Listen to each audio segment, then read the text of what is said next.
Bốn phim hay của màn ảnh Trung Quốc, Trò cưng Châu Tấn đã làm khán giả rơi nhiều nước mắt. Với đa phần khán giả, khi thưởng thức một bộ phim, họ sẽ thích cái kết có hậu cho nhân vật mình yêu thích. Thế nhưng, cũng có người thích các tác phẩm mang đến nỗi buồn tê tái cùng những giọt nước mắt nghẹn ngào. Nếu bạn cũng như vậy, đừng bỏ lỡ 4 bộ phim điện ảnh dưới đây. 1. Chúng ta của sau này. Câu chuyện phim Chúng ta của sau này chắc chắn sẽ khơi gợi nên rất nhiều sự thổn thức trong lòng khán giả.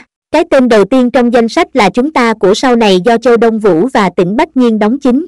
Bộ phim kể về những hồi ức quá khứ của Kiến Thanh và Tiểu Hiểu khi hai người vô tình chạm mặt trong một chuyến bay ngày Giáp Tết. Trong những tháng ngày xưa cũ, họ từng là tất cả của nhau theo đúng nghĩa đen. Bởi lẽ, ngoài nhau ra, họ chỉ còn những nỗi lo toan của công cuộc mưu sinh giữa thành phố hoa lệ. Thế rồi theo thời gian, mọi thứ dần thay đổi. Cả Kiến Thanh lẫn Tiểu Hiểu đều không còn phải sống chật vật với cái nghèo dai dẳng nữa.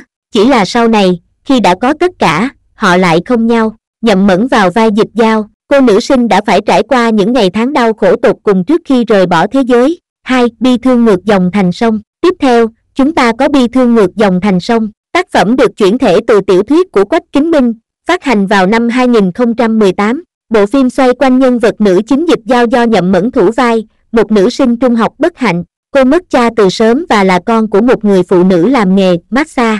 Không chỉ vậy, Dịch Dao còn là nạn nhân của bạo lực học đường. Cô từng bị bạn học dội nước, bị trộm mất tiền, bị sỉ nhục và lăng mạ bởi những lời lẽ ghê tởm nhất. Cuộc đời Dịch Dao giống như màn đêm u tối, là chuỗi ngày đau khổ không hồi kết. Thế rồi cho đến cuối cùng, cô gái ấy lựa chọn rời bỏ thế giới. Bi thương ngược dòng thành sông mang đến cho khán giả những lát cắt chân thực về sự kinh khủng của vấn nạn bạo lực học đường. Bên cạnh đó, bộ phim cũng đề cập đến những câu chuyện về tình bạn, tình mẫu tử, cộng thêm diễn xuất tốt của các diễn viên Nhậm Mẫn, Chương Nhược Nam, Tân Vân Lai hay Triệu Anh Bác. Chắc chắn khán giả sẽ không hối hận khi xem tác phẩm này. Trương Tịnh Nghi và Khuất Sở Tiêu cùng nhau mang đến một câu chuyện tình buồn tê tái cho khán giả. 3. Anh muốn chúng ta ở bên nhau. Nếu là một fan của Trò cưng Châu Tấn, Trương Tịnh Nghi, bạn không thể bỏ lỡ tác phẩm Anh muốn chúng ta ở bên nhau mà cô đóng cặp với Khuất Sở Tiêu.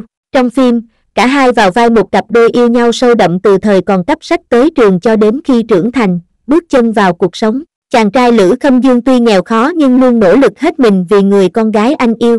Lăng Nhất Nghiêu cũng dành cho chàng trai ấy thứ tình cảm chân thành, không màng vật chất. Thế nhưng rồi, tình cảm nhiều năm của họ vẫn không thể thắng được hiện thực khắc nghiệt. Lăng Nhất Nghiêu cuối cùng kết hôn với người khác. Hôn lễ của cô giống y hệt những gì trước đây họ từng tưởng tượng. Ở đó có cổng hoa, thảm đỏ, có tất cả, chỉ là không có Lữ Khâm Dương. Cho những ai chưa biết, Anh muốn chúng ta ở bên nhau được chuyển thể từ câu chuyện có thật của một chàng trai khi cô gái anh yêu sâu sắc kết hôn với người khác. Nếu hứng thú với câu chuyện này, bạn có thể tìm đọc Cô gái bên tôi 10 năm kết hôn rồi. 4. Em của thời niên thiếu. Châu Đông Vũ và Dịch Dương Thiên Tỷ trong phim Em của thời niên thiếu. Cái tên cuối cùng trong danh sách là Em của thời niên thiếu do Châu Đông Vũ và Dịch Dương Thiên Tỷ đóng chính. Châu Đông Vũ vào vai Trần Niệm, một nữ sinh vốn có tương lai sáng lạng nhưng lại ngày ngày phải chịu đủ sự đau khổ vì trở thành nạn nhân của bạo lực học đường. Trong khi đó, Dịch Dương Thiên Tỷ vào vai Tiểu Bắc, một gã lưu manh trẻ tuổi. Bởi cảm mến cô gái nhỏ Trần Niệm, Tiểu Bắc quyết định âm thầm bảo vệ cô. Thế nhưng, cả hai không bao giờ ngờ được họ sẽ dính vào một vụ án mạng thảm khốc. Em của thời niên thiếu mang đến cho khán giả hành trình đầy nghiệt ngã của hai nhân vật cũng như là mối tình ngang trái, trắc trở giữa họ. Tác phẩm này đã càn quét tại Kim Tượng 2020 khi được đề cử và chiến thắng ở nhiều hạng mục. Đây là minh chứng rõ nhất cho chất lượng của bộ phim và chắc chắn nó sẽ mang đến cho người xem vô vàn cảm xúc.